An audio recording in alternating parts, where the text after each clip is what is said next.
The cost of quick judgment, a king's eternal regret.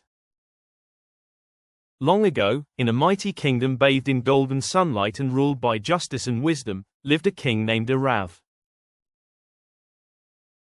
But more admired than his wealth or power was his bond with a man named Veer, his most loyal servant. Calling Veer a servant was an insult to their love. He was the king's shadow, his soul twin, his heart's truest friend.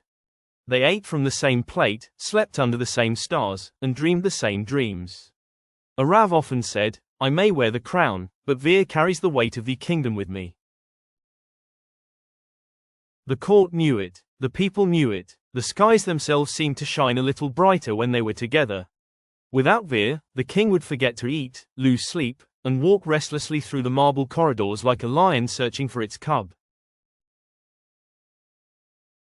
One day, Veer bowed before Arav and said softly, "My king, my brother.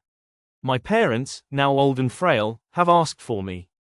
They live in the distant village of Suyanagar. I seek your permission to visit them." Arav's face fell as if a storm cloud had passed across the sun. "Must you go?" he whispered, clutching Veer's hands.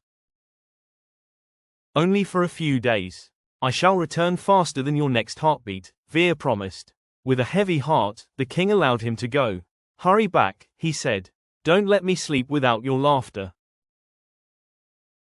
Veer's journey was long and harsh under the blistering sun. When he reached his village, his parents welcomed him with tearful arms and overjoyed hearts. Though they had little, they had something rare, a magical fruit, gifted by a wandering sage years ago. It was said to restore youth, cleanse the body of all illness, and grant vitality like a second birth. "We want your king to have it," his mother said. "He rules with kindness. Let this be our gift to him."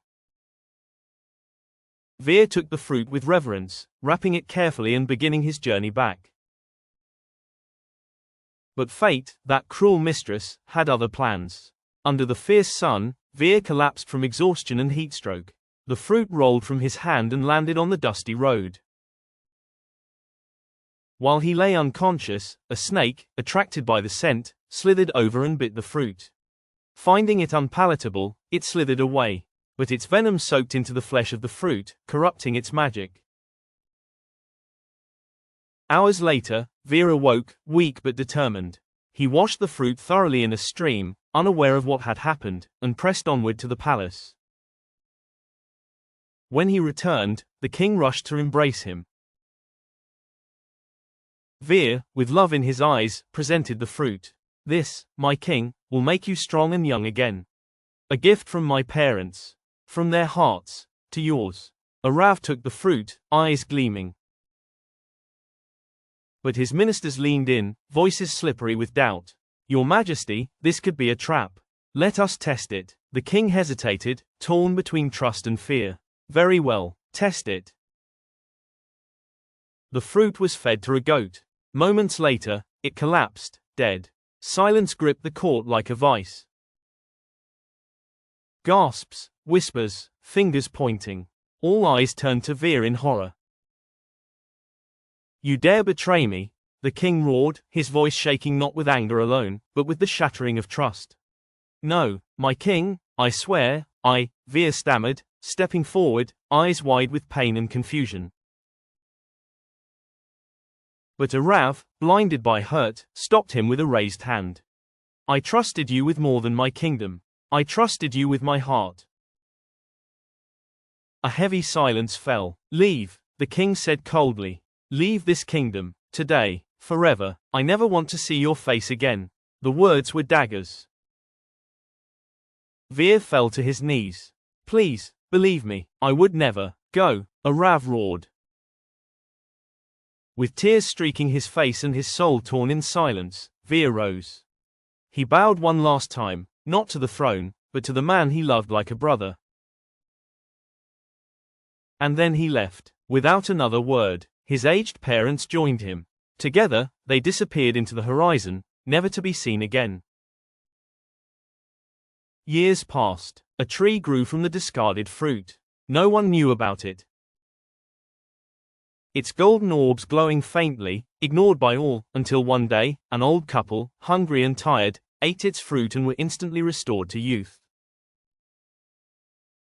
The palace shook with the news. The fruit was tested again, this time on an ancient, dying man. He too was revived and turned into a young man. The king's world crumbled. "What have I done?" he whispered, falling to the ground. He was telling the truth all along. He dispatched search parties to all corners of the land and beyond. Gold was promised, lands offered, every known path was explored. But Veer was never found. No one knew where he had gone, whether he still lived, or whether he ever forgave. King Arav ruled long, but joy never returned to his halls. Each morning he would stand at the palace gates, staring into the distance, hoping to see Veer return. Each night, he sat alone by the statue he had built, a stone figure of Veer, holding the fruit, eyes filled with trust.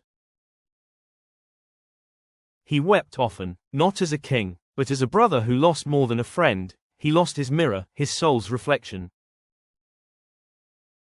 Moral of the story: harsh words can exile more than a man. They can banish love, loyalty, and a lifetime of trust.